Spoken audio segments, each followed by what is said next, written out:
আজকের পর্বে বানিয়ে দেখাচ্ছি রামাদান স্পেশাল ডিম আলুর কোফতা কারি। তৈরি করছি বম্বে সুইটসের আলুজ ভর্তা দিয়ে খুব সহজ আর মজাদার একটি রেসিপি।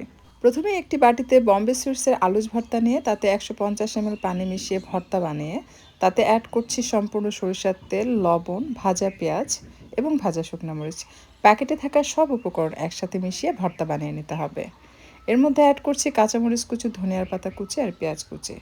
সব কিছু একসাথে খুব ভালোভাবে মিশিয়ে ডিম আলুর কোফতা বানিয়ে নিতে হবে।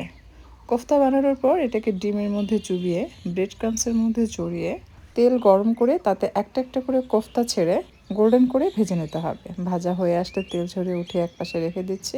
সেম তেলে কিছুটা পেঁয়াজ দিয়ে বেরেস্তা ভেজে নিলাম আর তাতে অ্যাড করছি সাদা এলাচ আর লং। আর তাতে দিয়ে দিচ্ছি পেঁয়াজ বাটা, আদা রসুন বাটা 1 চামচ, মরিচের গুঁড়ো 1 চামচ, হলুদের গুঁড়ো হাফ চা চামচ, ধনিয়ার গুঁড়ো 1 চামচ, জিরার গুঁড়ো 1 চা চামচ, সাথে দিয়েছি আপনার স্বাদ মতো লবণ আর নারিকেল বাটা। এরপর পানি দিয়ে মশলাটাকে খুব ভালোভাবে কষিয়ে নিচ্ছে। তেল মশলা সেপারেট হয়ে আসলে দিয়ে দিলাম টক দই।